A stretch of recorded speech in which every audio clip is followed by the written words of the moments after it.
He kōna ipurangi tēnei nā te reo irirangi o Aotearoa. Kia ora, I'm Maria. Cautionary note, I swear a lot in this podcast. Not Jamie, because she's composed, but I do. So, if the occasional F-bomb offends, then note. This is a podcast with such language.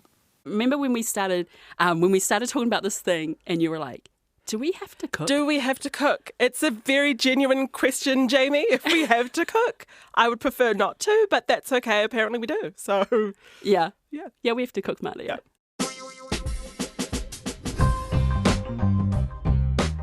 Kia ora and welcome to The Art of Entertaining, a podcast predicated on social cues and party planning of the 70s, but applied today. I'm Maria and I have no business being in the kitchen.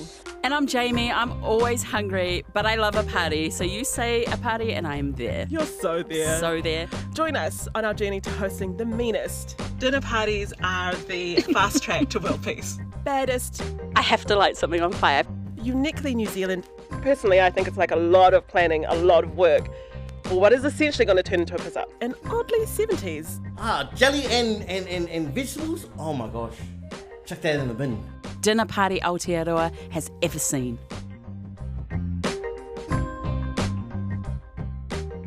So much has to be just right.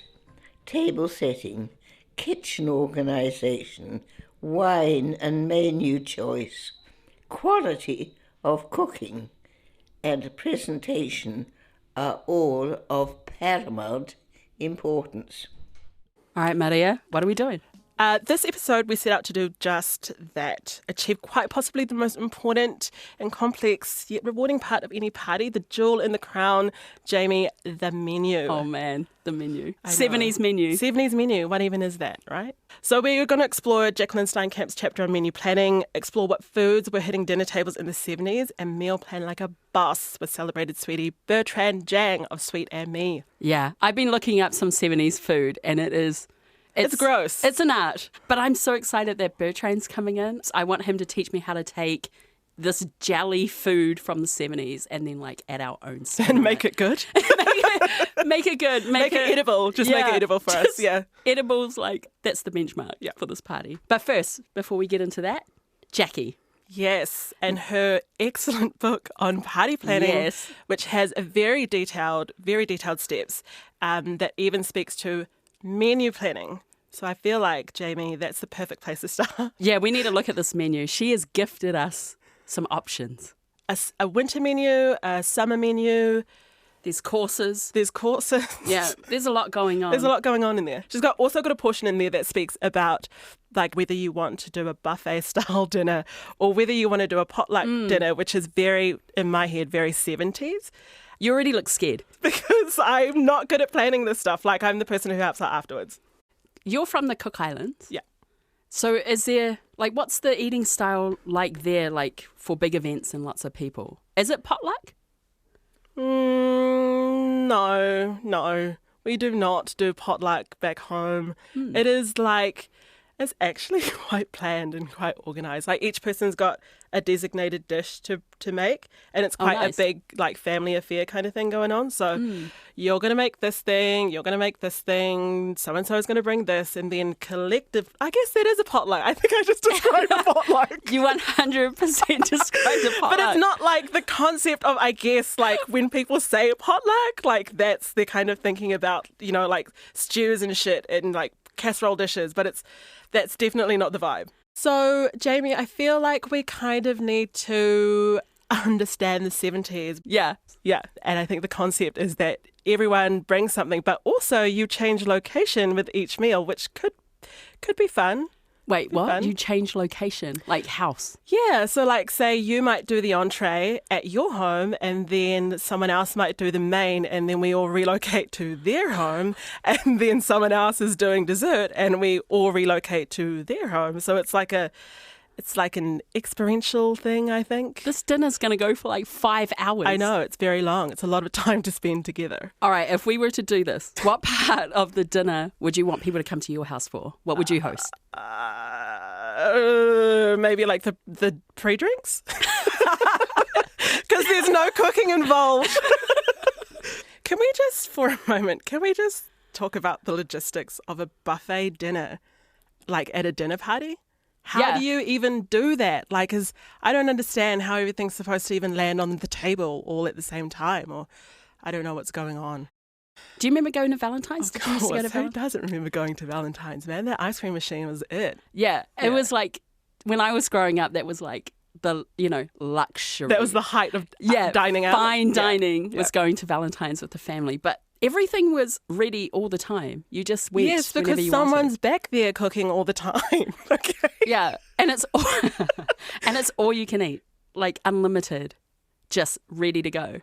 Yeah, okay. I feel like you're missing the ready to go part with the planning and the actual making of that. There is someone who is tasked with making trays of macaroni and cheese just constantly to come out all the time. And I don't know how that happens in someone's That's their home. job.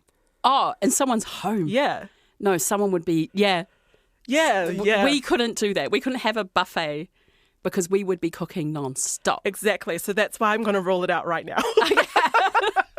Okay. No buffet dinners because it's too hard, Jamie. Yeah. Yeah. I read online that New Zealand got the first McDonald's in the 70s in Porirua. And then there's KFC came in the 70s. Pizza Hut. Pizza Hut. So do you remember that there was a time that you could dine in at Pizza Hut?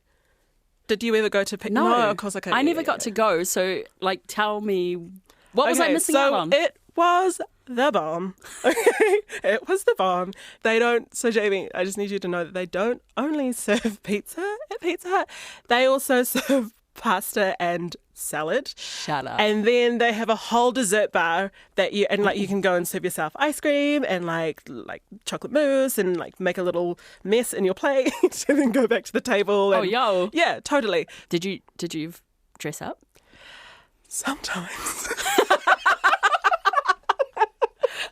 You have to tell me. Sometimes, truthfully, All Maria, tell me, what was your Pizza Hut attire? Fuck, man. Okay. I just need you to know, as a child, Yeah. I was very imaginative. I got really fixated on these little bows that you put on Okay. gifts and presents. Oh. Yeah, no. Not hair bows. No, girl. And I was so convinced that it needed to live in my hair. I needed a big ass bun and it needed to sit And you right in the just middle. need the right occasion to Of do course, naturally. So I convinced my mum, I probably pestered her to be honest, to get the bow. There's no gift happening. Okay, the gift You're the is gift. my hair. You're the Yes. gift. Yep. And build it into this big beehive bun and put this fucking bow right in the middle and take my ass to Pizza Hut. And she did. That's so extra. I know. Oh, bless her for entertaining me like that. And I can just see little Maria having the best the time. best, the best time. Gonna hit the hut tonight. Hit the hut tonight. Hit the hut tonight. Yeah, so the book, I'm reading page 70. Yeah. 17, I should say. These days, it's unusual to give dinner with more than 3 courses. But then she gets into the menu and she gives us some options. Should we look at them? Yeah. All right, so we have a summer menu and then we have a winter menu. Okay, so French bread with hot garlic butter, into that. That sounds pretty easy. Green peas and beans. Gazpacho, I can't even say it. Gazpacho is a chilled garlic or tomato soup. Spinach tart. I don't know. Okay, can we just go back to that? Yeah. Cold soups. I don't know. Oh, I don't jams this. I imagine it tastes like, what's that drink you have? A Bloody Mary. Yeah, just minus the alcohol, Jamie. Well, we'll get into alcohol later because yeah, Jackie 'cause gets there's- into it. But I imagine that's what this soup tastes like. Cold marinated mackerel. Yuck. All right, eliminate that immediately. Lemon water or homemade ice cream. Fruit bomb. What's lemon water? What is that? Is that like a frozen thing? Lemon water? Yeah. Or It's not lemonade, is it? don't know. See, the mystery is in figuring out what half of the shit is. We have another cold soup. We have cold beetroot soup. Ah, yeah. Can't wait. Can't wait. But it's called a borscht. Borscht. So those are the summer menus. Right, okay. The cold soups make sense then. Yeah. Okay, should we look at this winter menu? Yes. A bit different. I don't even know how to say it. Beef bourguignon. I don't know. Here, have a look. Do you know how to say this? I'm good, girl. Beef. It's obviously some beef, something or other. Beef. It's Boeuf. Beef. How do you say You're nailing it, girl. Nailing it. Creamed potatoes. That sounds legit. That sounds just like mashed potatoes. That's what that is. Everything else sounds normal. Coleslaw, beans, broccoli, raw carrot sticks. That's It's just the other. So that other thing must be fancy. Tomato cocktail, and then it's this. What's tomato cocktail? I think it's the same as the chilled garlic and tomato soup. Okay. I thought we were in winter, but Maybe okay. we heat it up. Maybe. Oh, maybe we heat it up because it's winter. Oh, okay. Versatile. I like Got that. it. Yeah. Got it. Yeah. You know what? I'm very disappointed that nothing on here that I know of that I get to light on fire. I feel like that was a We big can thing in make the space 70s. for that. I feel like we should make space to Oh. light something on fire. I have to light something on fire. I feel like that. Yeah, I feel like that's a thing. Yeah. I have had a bomb Alaska. I think it was in a hotel. It's probably easiest if you have somebody to do it for you, or you might lose your eyelashes. Do you know what else I learnt in my research, my heavily research Yes. into this I topic? know exactly where you're going with this. Yeah. Yeah. And you're going to love this because you're vegetarian. Oh my gosh. I Jellied can't wait. meat. Jellied meat. It's not just meat, girl. It's jellied anything. You know what I mean? Jellied We are meat. putting everything into jelly, setting it and serving it. I asked my nan. Yeah, what did she say? I asked my nan, who is the cook in our family. Yeah. What's Me? your take? Yeah, and then I'll let you know what my nan said. It's like meat juices that have solidified and then you've just put things into it and gone, here's a dish, let's serve this up. That is 100% what my nan said, right down to her starting the conversation with "ugh." And I said to her, that. I was like, did it taste good at least? And she was like, oh, there's no way I'm eating that. No way. She never ever ate it. Granddad used to make the pork and it's set in the jelly of the water that the meat is cooked in. It sets like jelly. Oh. And they used that. I never ever ate it. He used to go and cook it out in the shed. Yeah, see, your nan had sense. You know what I mean? She was like, I see this jelly food and I'm not for it. Yeah. I feel like if we're really going to commit to this idea, we have to at least attempt to make some jelly dish Yeah. and serve it, which I feel really sorry for the guests who have to eat a jellied meat dish. What I'm considering now is because you don't eat meat, I know. So the beauty in that, is you think you don't have to eat it. of course, because I'm vegetarian, so immediately I'm out. Do we add a little spin and do like a jellyfish? Because I would hate for you to miss out on this at our Of course party. you would. Oh, I mean, we don't have to go there. Like, we don't have to do it. But I'm happy to do that for you, though. We don't have to, but I would so love to kind. give you this opportunity to try it. Yeah, fuck it. Let's do it. All right. So we've got some kind of. We know we're going to make a jelly dish, and we know we're going to light something on That fire. sounds horrid. That's wrong.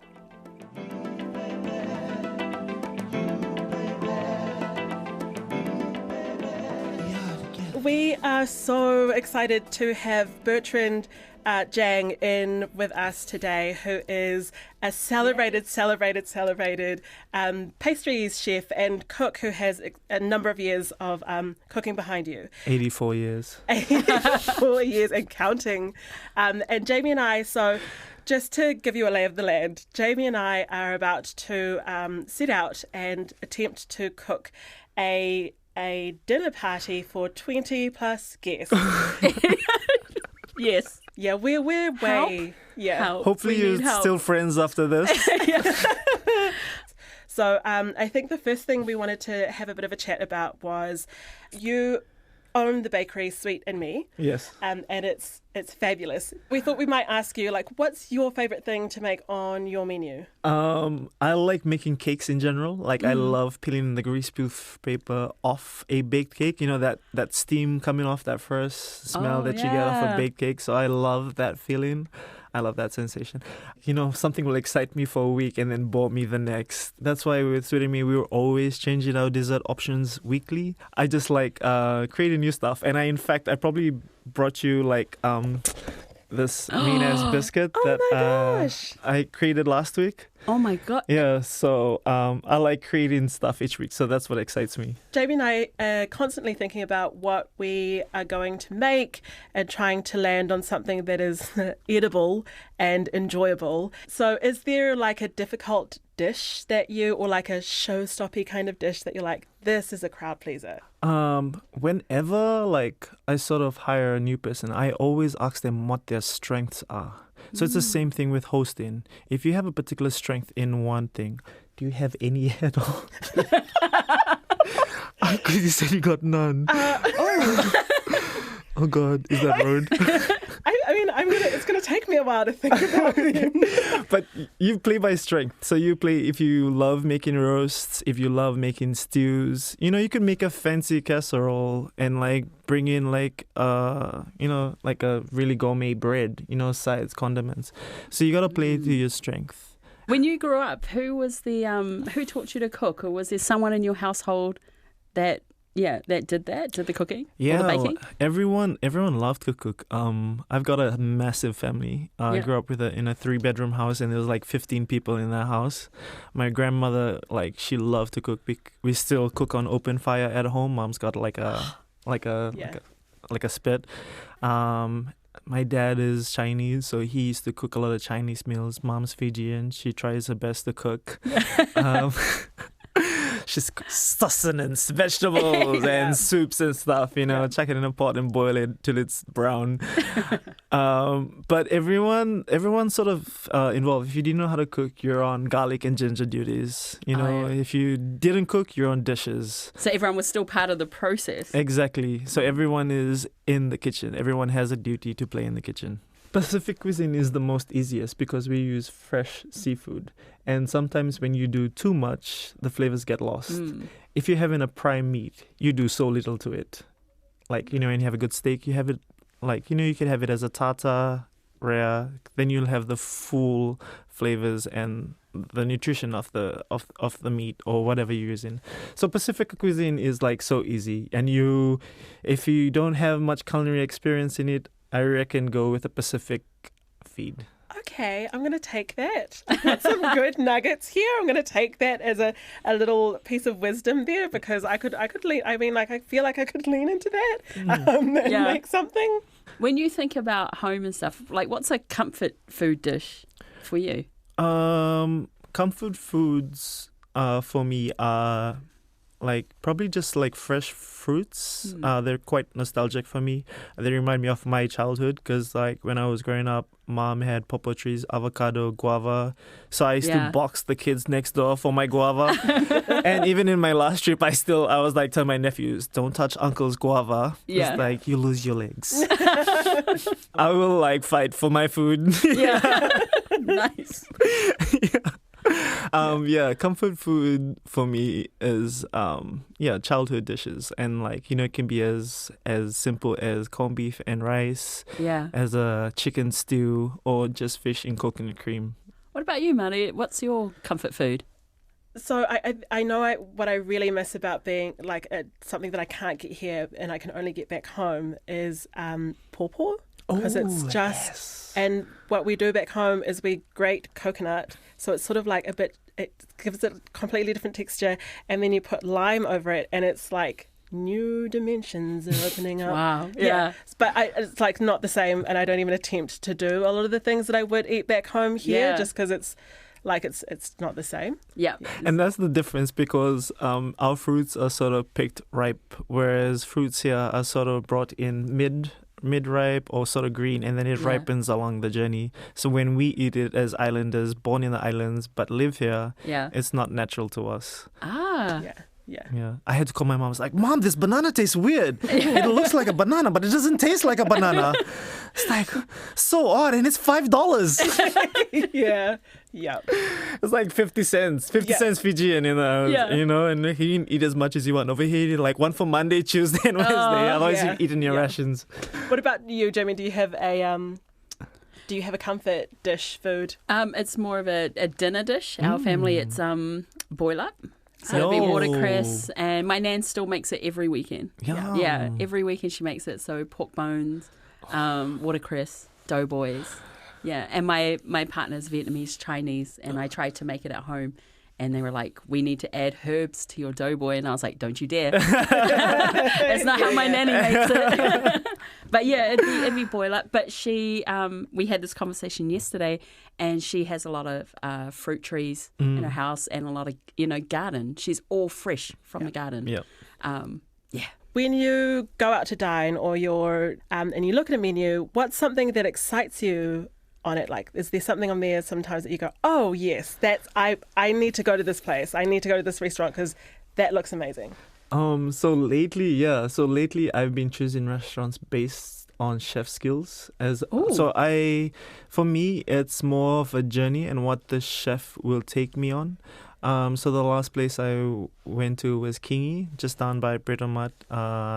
It's a seafood restaurant, and Wallace, he's a Pacific Islander as well, so his take on some small notes of Pacific in that was really, really good.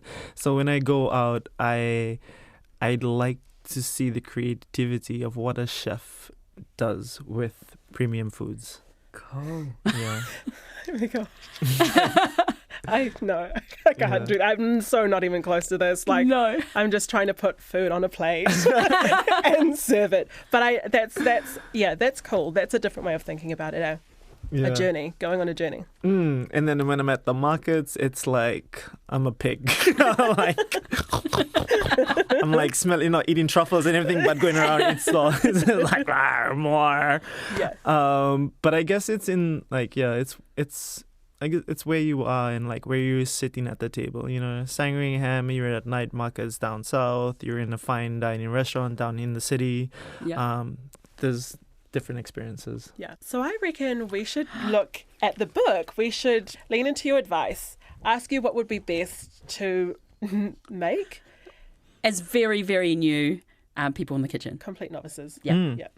Well, the thing about the 70s and the 80s is because it's like you said to me, this is a biblical book, right? Chefs' skills and set are French and Europe based, so all these recipes here are mother dishes, and once you understand them, then the derivative is totally up to you. It's your skill set, your culture, whatever you can use. So gazpacho, crayfish cocktail, you go down to the market, see what is available in the markets, and then just substitute that in. And That's so smart. yeah. I did not think of that. But this is old school as well. I reckon in the 70s, from what I studied, it was quite simple. A lot of basic salads, basic soups, roasts were coming into Stews? Stews, I think casseroles or something like casseroles, that. crock pots. Yeah, crock pots were new. So a lot of low-skilled... I love low-skilled. Love low-skilled. Keep going. No, but you want that flair. Yes. Yeah, so otherwise it's going to be... You're transporting them back to the 70s. Yeah. Yeah, you might not be invited to any other dinner parties, so... I'm not banking on it, to be honest. But this is not bad. I mean, these are very fresh. So if you would go with this menu, you'd have to choose premium products. Okay. Yeah. Great. Because it's quite simple. So your main meat or protein should be quite up there. Should really shine. Yeah. Okay. So there's one dish in there that I'm not sure how to say it, and I don't know what it is. Mm-hmm. Number 2, beef bourguignon. It's basically a beef stew. Oh, beef stew. Beef stew. Yeah. I could do that. Yeah, boeuf is French for beef. Gotcha. Okay, I feel like I was close. Yeah. And boogie, I haven't said this word since school. I mean, you're asking a Fijian to pronounce, but it basically means brown stew. Brown stew. Yeah. Brown beef stew. I got that. Brown beef stew. Easy. Yeah. Easy. Yeah. Easy. Easy. But please don't cook that. Oh, really? Okay. Is this dinner? Yeah. No, not the beef stew. I wouldn't. Is there anything on that that menu that you're like, that's really exciting, that's really cool? I'm sorry, no. I wouldn't. No. It just sounds like we need to add our own spice to I it. love that you're struggling right now. I mean, it's 70s, right? Yeah. It's old. It's like you watching telly on a box or something, and I'm Yeah. like, it's so outdated. So we should, as a starting point, and then just... No. Oh no! No. Yeah. What would you recommend for desserts? Like for a 70s themed 70s party? theme. Yeah. Definitely crumble and ice cream. A trifle. Trifles are something that's old school. So I would go something warm because like after eating something warm, you sort of become grounded. You sort of become relaxed and like you feel at home. Yeah. So with warm things, what about, I really want to light something on fire. Light something on fire. Yeah. Okay. Like a bomb. Is it a bomb? I love that you didn't flinch. I love that you were like, okay. Yeah. So bombalaska is Yeah. a type of dessert that's covered in meringue and then it's torched. You could do that in front of your guests, or what you're talking about with an actual open flame is called flambe. So Yeah. flambe is when alcohol is subjected to a naked flame. So you toss your syrup, the flame touches the alcohol, and it has a little go. Yes. So that's flambe. The downside is if the alcohol lands on you, you're go. also Oh my gosh. you basically Daffy Duck. Okay. So it might be a tester thing. Maybe I'll try. Yeah. But the 'Cause I was like, I quite like the drama. the bombalaska works as well. We have that sort of as an option at Sweet and Me, Oh, cool. and like it just fills the room with like burnt sugar. Yeah. Yeah. So it'll be a good like it's theatrical, right? Yes. Yeah. Yeah, it could go south. You're like, yeah, maybe. You only Too got much one shot to drama. touch this. Yeah. But I feel like a lot of people, like as a businessman, a lot of people are a lot more engaged with a good story. So as long as you give them a good story and obviously good food, then like you'll definitely have your guests captivated. Amazing. Thank you so much. I feel like I'm a little like less worried about going into this, especially now having spoken to you with a little bit of advice and like what to do and what not to do. So thank you so much. No worries. Oh, and the last thing that I can say is to write it down. Write your menu down so that you have an idea of what to prepare and also how long you think it might take you. So every day we write a prep list so that when we come the next morning, we already know what to do. So if you have a list, you could obviously write your own shopping list. You're not too flustered, and you're sort of calm and collected as you go into making this dinner for your guests. Yeah, and Along the then way? you can call me. You can if you need some tips, I got my phone on me. Amazing. Yeah. Because I'm going to be calling you all the time. Oh my God, it's her again. Shit. She actually called. So my question now that I want to leave with us to think about, my question, do we make one massive bombalaska we light on fire or 20 little bombalaskas? The Art of Entertaining is produced and presented by Jamie Poi Poi and Maria Tanner. The executive producers are Tim Watkin, Justin Gregory, and Katie Gossard. Blair Stagpool is our producer and audio engineer. Music by Tihima Bennett. Special thanks to pastry chef and cake extraordinaire Bertrand Jang. Shout out to the absolute goat, author Jacqueline Steinkamp. Listen to us on Apple, Spotify, and wherever you get your podcasts. And of course at rnz.co.nz.